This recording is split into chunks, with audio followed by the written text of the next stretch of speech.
Everybody, Jim Benson here, welcoming you to the first ever podcast on Substack for us. It's a humane work podcast, and we're talking today about True North with two experts about True North, Karl Scotland and Mike Burrows. Let's join the action. Yeah, hi, I'm Mike Burrows, fan of Agenda Shift, author of a number of books, beginning with Kanban from the Inside, which is kind of how I know Jim all those years ago. Most recently, Wholehearted, Engaging with Complexity in the Deliberately Adaptive Organization. I've worked closely with Karl over the years. We collaborated in the early days on Agenda Shift. That's a framework for outcome-oriented change.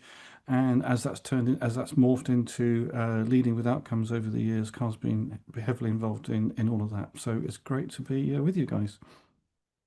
Awesome. And Karl. Thanks, Mike.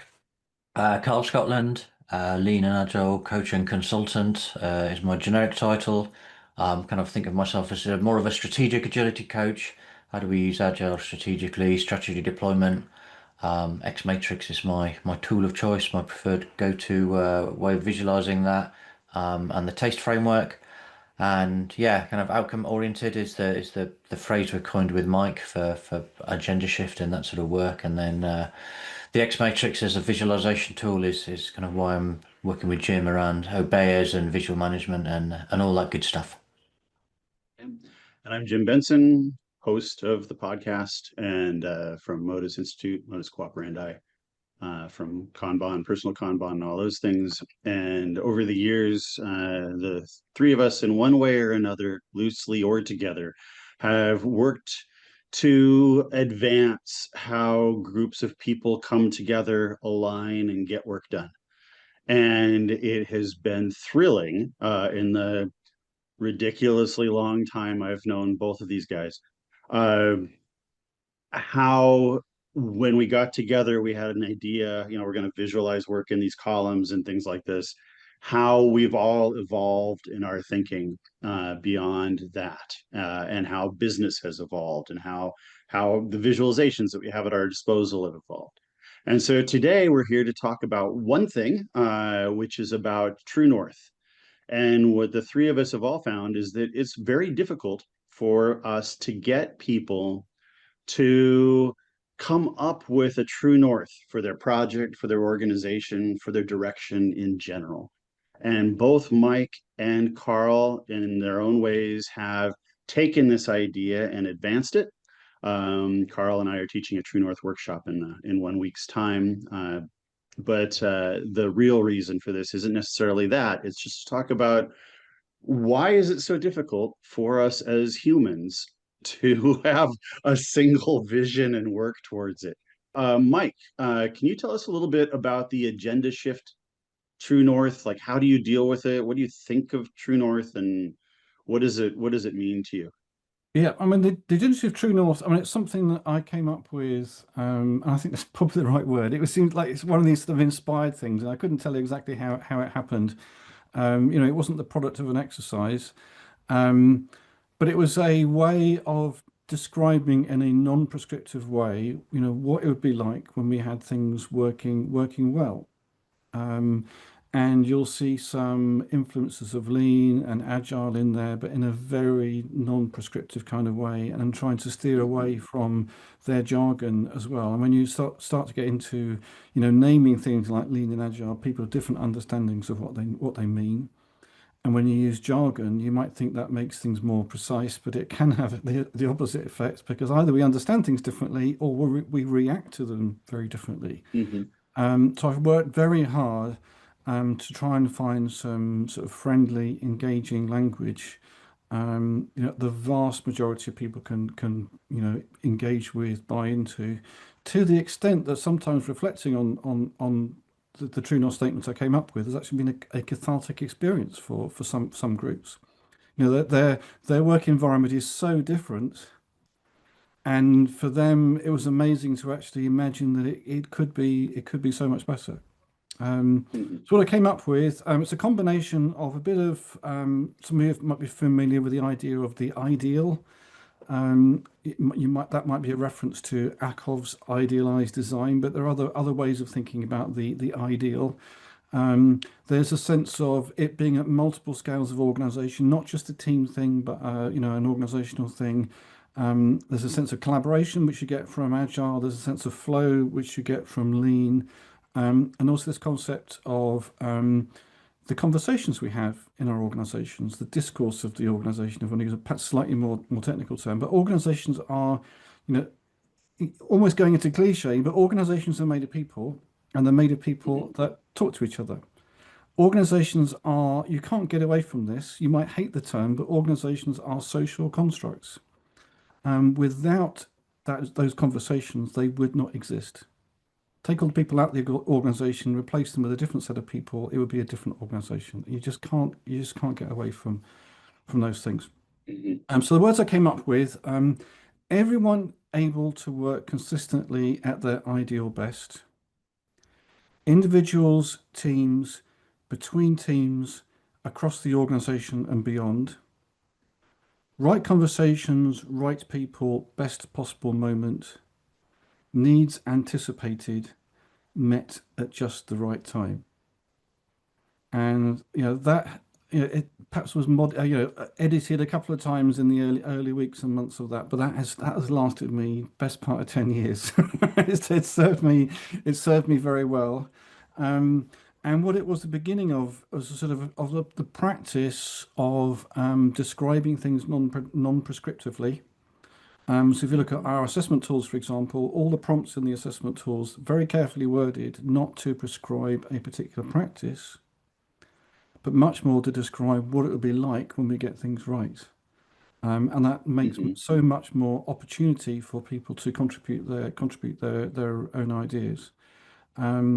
That's basically been a hallmark of everything I've done in the last decade. It's helping people put things into their own words, things that are naturally engaging because they wrote them themselves. Yeah, so number of tools, number of exercises, all based around that idea. I think that for me the key thing that the phrase you use multiple times there is non-prescriptive, Yes, which I think is, as a true north, that idea of it's not a destination. It's we're not kind of telling you what to do, when to do it, how to do it. It's very much that or outcome oriented kind of sense of yes, direction. yes, yes, yes, Um, and then I find so one, that phrasing you kind of just read out told us, it is a true north because as you say, people could people reflect on that in the workshops, and it's very powerful for that. But it's also, I kind of find it's almost like a bit of a meta true north, because in that reflection people come up with their own slightly more context specific. yes, So that as yes, an agenda of true north is context yes, free, but it's yes, sufficiently kind of nuanced enough that people and then kind of think about it in their context and come up with their own yes, true yes. north. It's atypical in a way. It's much richer than a typical true north. Much more multi-dimensional than a typical true north or an assessment prompt or anything like that. An assessment prompt points at one particular aspect of the organization. This is tries to be take much more in the round, you could say. And it took a bit, to get the words right, took a bit more craft. Yeah. I think you're right to highlight the non-prescriptive bit, because that's one of the things that people find challenging. It's so easy to put their ideas into words, their solution ideas into words, I should say. Um, Quite often those come, ahead of, how we want the world to be different. And most of agenda shift and leading with outcomes is about putting outcomes before solutions. Before, in the sense of time-wise, we focus on the outcomes before we look for solutions, but also in terms of priority as well. You have a much more robust strategy if it doesn't live or die by the success of your solutions, because if instead it's from Mm. something where our aim is to move in this direction, or our aim is to achieve these particular outcomes. There are multiple ways by which we can achieve that. You've got a much more robust strategy. So what we're actually doing, and what you're doing with True North, what I'm doing with Agenda Shift and Leading with Outcomes, is very much teaching people how to have better strategic conversations. Yeah. One of the interesting bits of that is people start to struggle with the time frame. So it's Yeah. like, how long am I going to be Yes. beholden to this true north or to these Yes. strategies or these aspirations? How fungible are they? How manipulable are they? When you're working, what I like about the way you described yours is you've almost got like this nested set of true norths, like Yeah. a parent true north, and then a bunch of baby true norths, and then a bunch of sub baby true norths. I don't know how to come below that, Well, but yeah, yeah. yeah, I mean that's all part of the generative process. You know, you're generating lots of outcomes, and you're organizing. Some are going to be, some of the things that, well, maybe if you Mhm, look hard enough, they're there already. And things that we can nurture. Some are things that will be, early signs that we're moving in the right direction. Some that will be signs that we're making meaningful progress. Some that will be signs that we're winning. Some will be signs that we've won. Some will be even beyond that. You know, mhm, these are what we aspire to. Um, and the cool thing, something you explore with X Matrix, you can explore with other tools as well, is how these things relate to each other.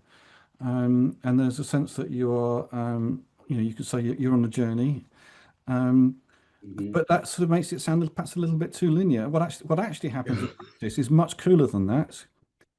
Different people respond to different things, and what Mhm, you then get is progress on a broad front.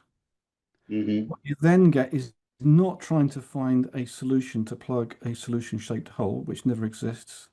Instead, you've got that progress on a broad front, and you're meeting your challenge as well. That's a different game. And we're getting away from monolithic rollouts, which succeed or fail, and fail far too often, to something much more rich, much more continuous, much more engaging, and so on and so on and so on. So yeah, this stuff is genuinely game changing. You know, we're getting away from that 1990s model of change, where mhm. you choose a solution, sell the solution, roll the solution out, live with the consequences. Yeah, again, to something much more granular, much more engaging, and to use Karl's words now, where solutions emerge from the people closest to the problem. I think that is so much cooler than the 1990 style change management. So much more Yeah. humane, so much more effective, so much more everything, really. Yeah. Yeah. And that kind of that timeliness as well. So one of the true north is the exercises is the plan on the page, but just that Yes. short term, medium term, long term outcomes view. One, I think, kind of starts kind of digging into that and teasing some of those things apart, as like how long is this Yeah. going to take? Again, without being prescriptive, but I find it also then you can kind of start seeing the journey. Yes. Again, Yes. rather than the risk with the prescription is just like, well, Yes. I don't know why Yes. we're doing this. I don't know what the context is. You're now kind of Yes. laying out a little bit of context on a piece of paper Yes. around, Yes. what are those early signs? Where should that get us? And actually, what are we trying to achieve in the long term? Yes. Well, it's a very easy exercise, but it's one that's actually good practice for doing things that are a little bit harder, but a little bit more worthwhile. So you do plan on a page, short term, medium term, long term. It's then relatively straightforward to start writing some OKRs. You can read them across the Hmm. page, so to speak. If you've done that, it's then more easy to do X matrix rather than starting with a blank piece of paper. If you're Karl, you can start with a blank piece of paper, or coach someone else to start with a blank Well, piece of paper. If you don't have that confidence, and I don't, generate outcomes, true north, OKR, X matrix. That actually works really well, and I've seen people have great fun doing it. yeah. I mean, even when you start, you say I start with a blank sheet of paper, it rarely. I mean, literally, you are starting with a blank sheet of paper, but you don't just sit down on day one and kind of go, right, I'm just going to write it out. There's all Yes, these things going on in the background, yes, and I kind of quite often say, I quite often just use the X matrix just as a thinking framework. Just how and somebody kind of once described it as a debugging tool for strategy. It's just a yes, way of kind of looking at these what's going on from different perspectives, and then at some point it gives you a way of organizing that. And that's, I guess, it's a framework to yes, organize all this stuff rather yes, than kind of a rigid. Again, in itself, it's not defined to be a rigid tool. yes, yes. I mean, we want if we have a strategy, we want it to feel coherent. Some of that coherence comes by construction. We know that outcomes relate to other outcomes, and the way we generate them in the conversation makes them naturally connected to each other. But when you get more confidence as you learn to reorganize them, and you see different ways how one outcome supports another outcome, and so on. And you see how, for example, bringing other dimensions like which group's going to respond to which outcomes. Hmm. It starts to get, more and more interesting, more and more tangible, more and more actionable. You feel like you're getting closer and closer over the spaces of, at most hours, or it might be talking just minutes, of actually getting to Hmm. people actually on the ground, actually doing some actual stuff. It doesn't cost very much. It doesn't cost much in time or money to have these conversations. It's really worth pointing this out. Um, Compared with the cost of jumping prematurely to a solution, Hmm. spending moments or minutes having these conversations, or perhaps hours having a workshop when there's so much ambiguity, we actually need to spend some time together working this stuff out. That is actually really, really cheap. That's one Way of the things cheaper that than engaging in a rollout project that's going to, mhm. distract you from doing the real work of your organization. So one of the things that we've noticed is that people will bring us in for a specific thing. You're here to help us with Kanban, or you're here to help us with a value stream mapping exercise, or X matrix, or this or that. And when we come in and have the initial conversations, the it always goes in a slightly different direction, because the needs of the team or the people that are gathered are actually not aligned with what they No. originally had asked for. And so what I love about when you come in to do a True North or something like that, is that they're there to solve a problem that they haven't fully articulated for themselves. And the reason that it both doesn't take as much time and is a surprise is because usually the outcome isn't what they were expecting. Yes. And all it really took was daylighting that that problem existed in the first Yeah. place, and that Yes. it needed to be given shared words. There needed to be some alignment that that actually existed. And Yes. I then mean, what? after Yeah. that, it's a lot easier to make a true north, because the true north is now a statement that actually has some shared backing behind it. Yeah. And I think that that's the challenge of like why it's hard for people to come up with them to begin with, is that there's that your true north could literally be anything. The universe of possibilities is completely open. And so we're like, well, where do I start? And Yes. that's it's beautiful to watch people find that bit of where to start. Yes. Yeah. My experience is quite similar to yours. I think what a lot of us were doing 10 years ago was leading with training. And then you find Hmm. that half the people in the room don't know why they're in the training. And then you I'm. realize that actually there's a whole lot of conversations not happening. And you Hmm. could say that my last 10 years has been focused on that problem. Why aren't we having better conversations in our organizations? Generally, why aren't we having better strategy conversations? Why are our why are our strategies not better for for want of those conversations, and so on and so on and so on. These are actually really serious problems, but it's so easy to jump to a solution.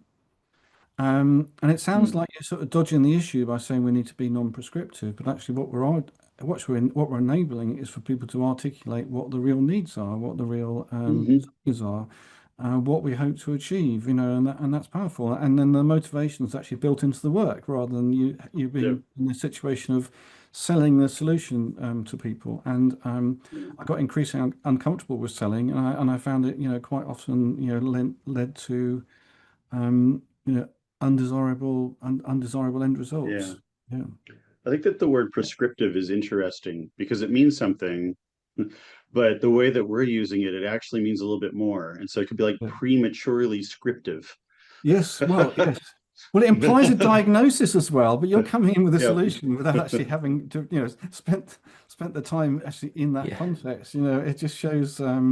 It seems hardly professional to arrive with with the prescription before the diagnosis. But we're 100%. actually going away from even a diagnostic approach. One that's much more about the conversation, a dialogic or a generative approach. So yeah, things have changed a lot in the last 10 or 20 years. One thing I didn't know 10 years ago is that the OD community, the organization development community, have been having the same kind of conversations that we in the Agile community were having. They kind of Yep. had their And own the lean Agile community. evolution. And they just as Agile was, you could see as a reaction to very projectized development, waterfall development, whether or not waterfall really existed or not, that very linear approach to software development. And the OD community was, in the end, I think possibly a decade too late, did actually respond in the right way to those 1990s models of organizational change. I think those models shouldn't, they're an embarrassment to that community and should never have been created. But then I guess they could say the same about waterfall. So yeah, it is interesting. I think we've known for long enough that we need these conversations to happen. I think these ideas have been knocking around since the middle of the last century, if you dig deep enough. Hmm. But the push instead was towards formalizing everything, formalizing process, formalizing strategy, and that Hmm. actually leads you to a world of pain. You're trying to come up with a linear plan for something, for a world that just doesn't Hmm. play by those rules. Yeah, Yeah. So Yeah. what we've been trying to work on is this notion of predictable flexibility, where yeah, you have just enough standard work to give you the structure that you need yeah, to just not be wandering around doing random yes, stuff. yeah, But there's enough flexibility there to make sure that you can actually do the things that we give lip service to all the time. The I have found that it is a rare person in leadership that hears predictable flexibility and says, yes, that. And so, but once people see like, oh, I now see that you're trying to set up leader standard work with a certain amount of leeway so that I can react to change, yeah, then that becomes an easier, I'm not going to say sell, but at least message to get across. yeah, At yeah. the I mean, same time, it's hard to give people, because people want to buy, they want to buy, the people want to, all of us, even the three of us, when we go out, we don't want to buy like a television that says, maybe some days you don't want to watch what you clicked on. So we do want to buy some certainty in the things that we're buying. And so the question is now, how do we, while we're building these systems, how do we make sure that there's enough certainty in the system to let people know what they are yeah, purchasing or what they are engaging in when it comes yeah. out? Well, there's a bit of why and how in there, isn't there? Mhm. So you've got there's work that's happening, and that's constrained in kind of two or three different directions. There's how you generally do things, there's how you coordinate, how we make sure we're not always fighting over the same things, and all that kind of stuff. And we want all that stuff to go smoothly, and we don't want that stuff to get in the way. And where you get into is the right balance between freedom and constraints. So you actually want to be constrained so that you don't do stupid things, Mhm. but you also need to be free to do the right thing. And getting that balance right actually takes a bit of work. And then there's the why you're doing the work in the first place. What are you organizing around? What are you trying to achieve? What's the direction you're trying to go in? And that brings that's more changeable, Mhm.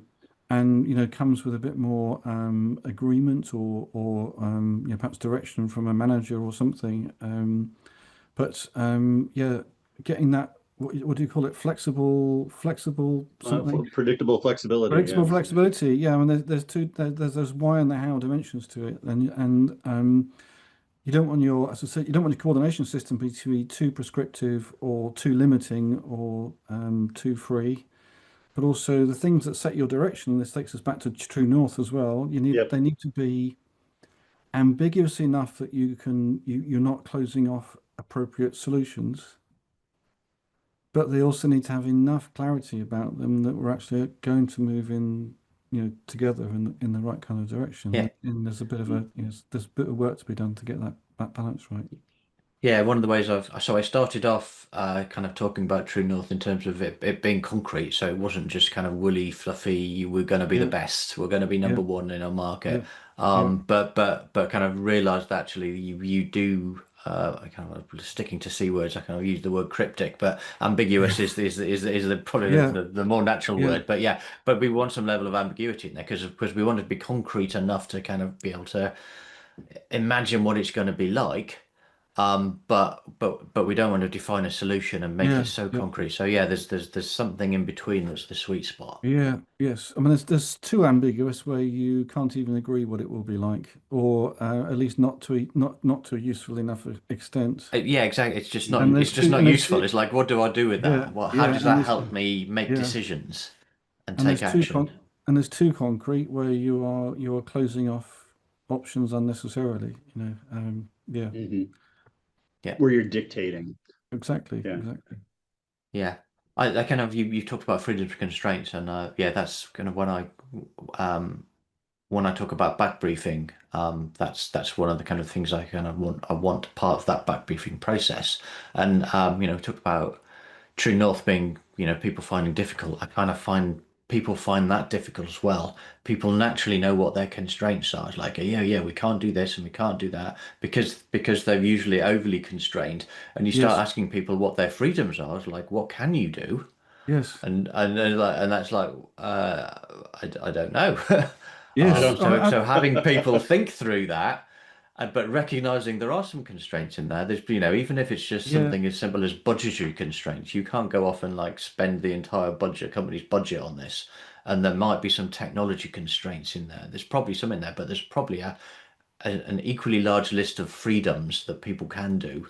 Yes. And that's that kind of getting people to start thinking about optionality You and you being definitely need that creative. conversation because people will constrain themselves as well. They will assume that everything Mm, has to be done the way it was done before, which is yeah, slightly ironic in the context of change and strategy and so on. But people will over constrain themselves. And again, this is why you need conversations because yeah. the more people you have, the more ideas you will get. Yeah. Yeah, and everybody needs to have the same understanding of what the constraints are. And if you just need a few people being slightly misaligned there, and you probably kind of get down to the lowest set of common denominators, which is the few things that everybody thinks is a freedom, but as people start ruling all these other things out individually. Yes. Yes. Yeah. Almost everyone to a person that I've worked with thought that their zone of control and their spheres of influence were smaller than they actually were. So there's some sort of Hofstadter's law for your sphere of Yeah, influence where people really do, since they don't know how much they can act, they'll conservatively constrain that, and then you have to tell them, always look for you know seek forgiveness, not permission. That's what I'm looking for. Yeah. Yes. But you have to go tell people that repeatedly and even, because we all will do that. It's like, I don't want to get punched in the face for that. And at Turner, the way that one of the guys there put it was that him having his Obeya allowed him to act with confidence. And when he said that, it was like a light bulb moment for me, because I was like, oh my God, that means that most people, most of the time, cannot. yeah, And so that's what we want to give people ultimately with the True North, is saying, this feels like a fluffy direction, but what we're actually doing is we are defining the direction that we're all headed, so that you know the context in which you're making decisions.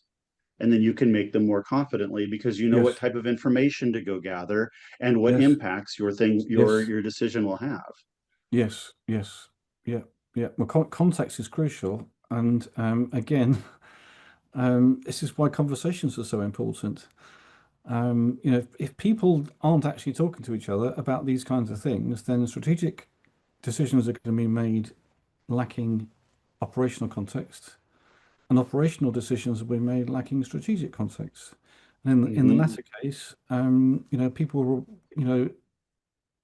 will, will assume that they have to keep doing things the way they were doing things before, when actually the strategy is intended to take you away from where you are. So this Mm-hmm. is why these conversations need to happen. Yeah. And it's very easy also to assume um, that someone means a very particular thing. Like I remember when a boss said to me, "Oh, Mike, I need a plan from you," and my heart sank. And then I asked what kind of plan, and he only needed a couple of paragraphs in an email, and we're all happy again. yeah. Yeah. What kind of plan? Yes, exactly. Yes. When you say plan, Yeah. what exactly do you mean by that? Yeah. Well, okay, so this has been a fantastic conversation. I want to close this off with just kind of a round robin about True North and just why it matters to each of us. As everybody that's watched this has seen, is that when we get together, we can talk. We've proven that many times throughout the years. But to kind of bring it back and put a cap on this, for me, the role of True North is exactly what I just said a minute ago. It's this cornerstone that everybody has, where you know that it's there, you know what the definition is, you've discussed it as a group, you've created it collaboratively, which means that a bunch of people didn't go off to an offsite and then come back and tell us what our true north was. That I understand the thought processes that went behind that, and that now that I have that, I can make the best decisions and I can be the best whatever I am in the company that I can possibly be. And I'll hand that off to next to Mike. I think all the things that Jim said, and for all the reasons that Jim gave, you've got some natural intrinsic motivation in there, and you've got sense of direction and the coherence that you get from that. Another aspect that's probably worth mentioning, that it's also something that can be socialized and tested. You've agreed a true north for a particular project or for a particular team. You can also test that with people outside of the team as well. What does this statement do to our relationship with a peer team, for example? How does this make sense in terms of the team of teams that we belong to? And do all the different true norths of the different teams actually add up to something coherent, and so on? So it can be part of a wider conversation as well as the conversation that's focused on the particular challenge in hand. So there are a couple of thoughts that so Mike mentioned the kind of definition of strategy deployment I use. So solutions emerge from the people closest to the problem. A slightly updated version of that is propositions emerge from the people closest to the challenge. So that true north is really kind of one, it's kind of trying to articulate the challenge, so that people can come up with their own ideas and hypotheses and things that we test. So, keeping some level of ambiguity, and keeping options open. And the other quote that kind of is kind of coming to my mind at the moment is the Thomas L. Jackson quote, that is about A3s in general, but I think it kind of actually applies to the true north itself, which is something along the lines of it's the memory of what was said and felt that creates the alignment, not the piece of paper. But again, it's rather than the piece of paper, it's that true north statement. But it's that kind of comes back to the idea of its conversations and the interactions and all that kind of richness of, again, how we feel about how we use certain words like plan.